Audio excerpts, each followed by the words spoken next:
My guest today is Jennifer Marsman. Jennifer, how are you? Hi, David. Thank you for having me again. Oh, thanks for coming back. It's been a long time. I know, right? It has. It has. What's that thing on your head?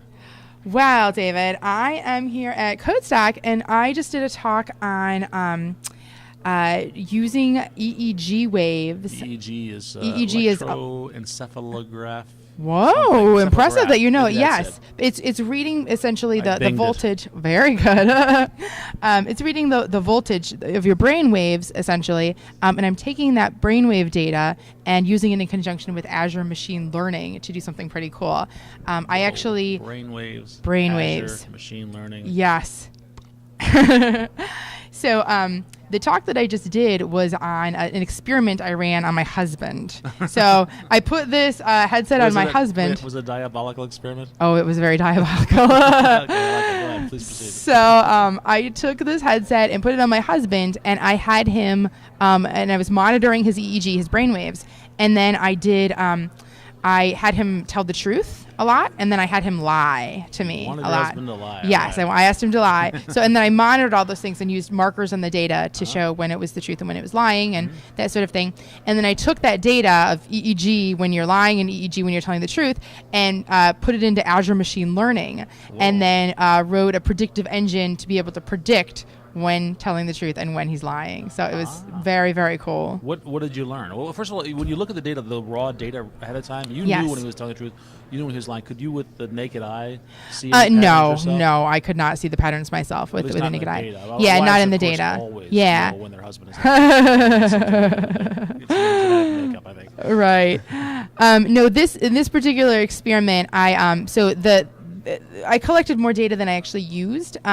So there's a timestamp data. There is data collected for how well, like the sensor, each sensor is touching the scalp. There's actually 14. It's hard to see here. There are I'm sensors sorry. on It is here. hard to see because my hair is covering it. Okay. But there's 14 different sensors here that are touching my scalp that correspond to different regions of the brain. Oh, and so it's important where I place those. Yes, okay. it is. You have to position it properly, and it's kind of we kind of did a fast put on here, Right. but it's there's 14 different channels, and so you can take that data, and then it's kind of known what sections of the brain are responsible for some different things. So, and sometimes it might make sense to filter out and only use certain channels. But for my experiment, I didn't really know, so I used all 14 channels of data, and then there's extra data that's collected, which is like timestamp of when you're collecting the data, the contact quality. So for each of these sensors, like if you don't put enough saline solution on them, because there is a little pad, and then the pad is wet down and placed against the scalp, and so if it's not wet enough, sometimes it has trouble making the reading. I see. So the saline, the conductor electricity. Right. It just doesn't. It can't conduct. It can't make a reading as well. So I did that as well, and so each of those sensors. So there's 14 different contact qualities that come in as well. So that could be really good for data cleaning, where if there's some data where you're just not getting a good reading, just throw that out and only use good data when you're running the machine learning algorithm. Well, how do you know if it's good or not? Well, there's a contact quality column. So when the data is collected, some of the data that's coming off of the headset gives you the contact quality as well as the actual reading. Okay. And so the contact qualities show, I think it's a state of maybe 5 different things of green when it's really good, and they convert these to a number. Yeah. And then there's like yellow, orange, red, black for progressively worse for how well it can make a reading. All right. And so I have like all of this data. Yep. And then with Azure Machine Learning, there's just a number of different types of algorithms that are supported. And what I was trying to do specifically is something called the classification, where it's a type of supervised learning, wherein you have a bunch of data with kind of a known right answer, meaning I fed him all this data where here's all this data of what his EEG, what his brainwaves look like when he was telling the truth, and then here's a bunch of examples of his brainwaves when he's lying. Okay. And then it can take those 14 different pieces, those channels, that different information, and then be able to pull, figure out which ones are the most relevant and that sort of thing, and give me a classification of truth or lie. Okay, so most relevant basically means most highly correlated. Yes. Okay. So there's those inputs kind of to the machine learning algorithm are called features, and then there's something called a label, and the label is what we're trying to predict. So in this case, I had a truth column in there, what I had filled in with whether it was he was telling the truth or lying, and then I told it to look at this, figure out the correlation, and and it's just different types of math. The different machine learning algorithms use just different types of math to figure out which is the best one. And there's a really great resource online called the Azure Machine Learning Cheat Sheet. And that is really great for when you just don't know which algorithm to use. So you can kind of break it up by, what kind of things do you want to do with your data. So in some cases, there's machine learning to do like clustering, and that's really great for recommendations. That's like one of the algorithms. Yeah. Yeah, there's a k-means clustering algorithm. Okay.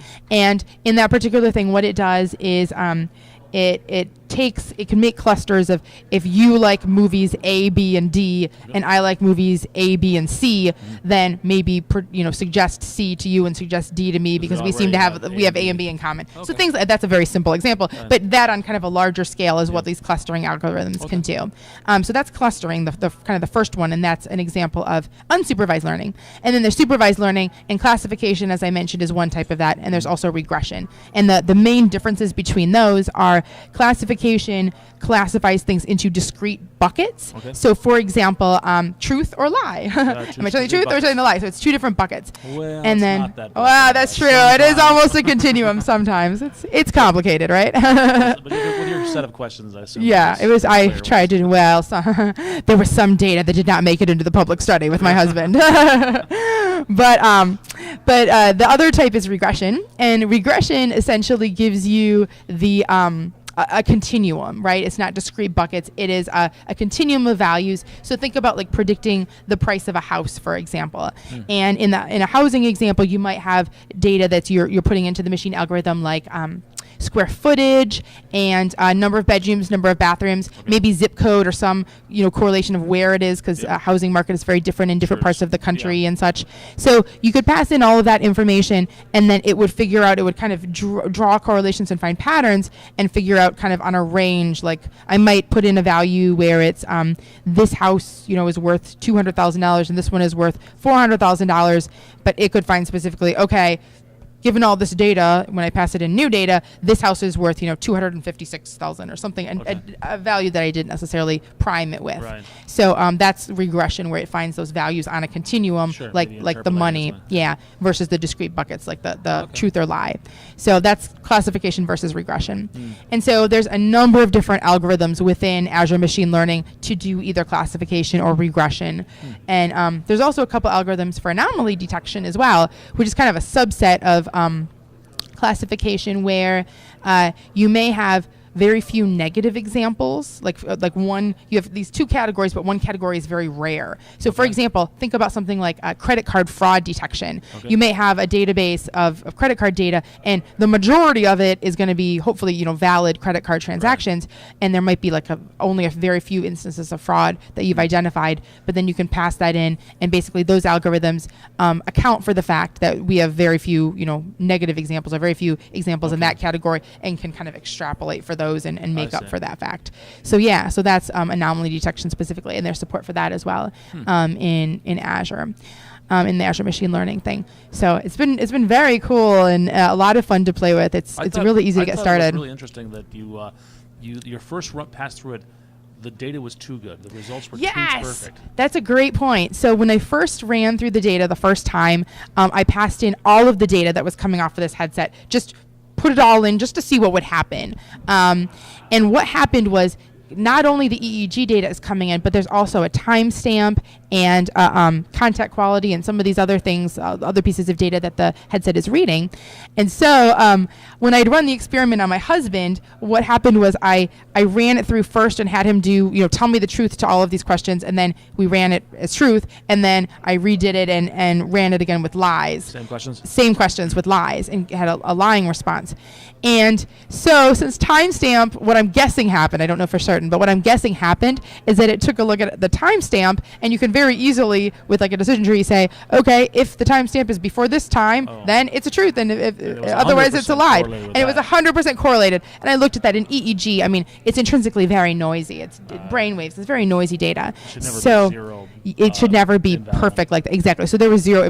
So I'm pretty sure that what it was doing was it found that the timestamp was highly correlated and was using that as the predictor. And I know that's not right. So I went back then and removed removed the timestamp information and did a little more data cleaning, removed timestamp, removed content quality, removed everything except for the values coming from these 14 channels on the headset, and then ran it again, and the data then was much more realistic, where we saw kind of a nice curve with some positive and negative responses. All right. And then are you able to use this then to predict when he's lying? I can. I mean, in general, it's not a very thing. I would have to get it on him. Yes. Deliberately try. Yes. I have not done that to the complete thing, so I won't. I won't. Benign use of Yeah. Less diabolical than the one I was thinking. Yeah. No, I will definitely be doing that. It's not. I've actually had. We've both been very busy lately, so I've had time both of us home at the same time. Maybe that's it. Maybe he's trying to get out of doing my experiments. One way to find out. Yeah. Right. But this I realize I haven't told you much about this headset. This headset is made by a company called Emotive. It's called the Epic. It's falling off. You can take it off. Yeah, it is. Is it falling off? Sorry. Yeah, right. I didn't really. We kind of rushed to put it together. Yeah. Oh, whoops. It's made by a company called Emotive, and it's really neat. It's a high quality thing. Is it expensive? If you want to buy just the headset, I believe that's $200 or $300 just to get a consumer headset. Okay. If you want to buy it as a developer and get access to the SDKs as well, that is $500. Okay. And then if you want access to the raw EEG data, which I did to do these experiments, that's an extra $300 as well. So it comes to like about $800 with the raw EEG and the developer SDK and the headset itself. Were you using the developer SDK? Yes. Okay. Yep. Actually, for this experiment, I did but there's other things. There's APIs that surface things like facial recognition, because as your face moves, it picks up kind of those things are picked up as well. You can pick up like blinks and smiles and stuff like that sometimes. And then there's also support for just kind of how engaged versus disengaged you are, that sort of thing. And then support for mapping EEG to actions. There's a neat piece of software that shows like a virtual ball, and you can train it so you test run it once to get your brain state at kind of a neutral state where you're not thinking particularly about anything, just kind of relaxing, and then run it again and say, okay, kind of record whatever I'm thinking. And so there's one of like pulling the ball towards you, and so you think just pull, and then it records you thinking that pull, and of course it doesn't have to be pull. You could be thinking hamster, but as long as you can consistently repeat that whenever you want the ball to pull, it will do that. So. It's it's a really neat. That's it's a neat piece of software. That's really unbelievable. It really is cool. So people want to learn more about this, and I know you're speaking a lot about it, and you're writing a lot about it. Yes. Tell us about that. Yes. So you can go to my blog, which is blogs.msdn.com/Jennifer. And I have, there's an article or two already out, and then I have more coming just on machine learning and getting started with it and that sort of thing. I also have a series of like Channel 9 videos that I'll be doing to help you get started as well, where I screencast and show a little of that stuff getting started as well. So you're welcome to follow that, and I should be publishing everything on my blog, so that's a good place to go and look, and I'll be pointing to the other resources from there. Are you going to be giving this talk again around the country somewhere? Yes, I am. I've given it, I think, twice already at Self Conference in Detroit, and here in Knoxville at Codestock. And I'm also going to be giving it at MLConf in Atlanta, which is a big machine learning conference. And probably other places in the future I plan to submit to a bunch of conferences, because it's really fun stuff. It's been fun to learn and play with. It's pretty fun to watch as well. Yeah. Oh, thank you. Jennifer, thank you so much. Thank you, David. Take care.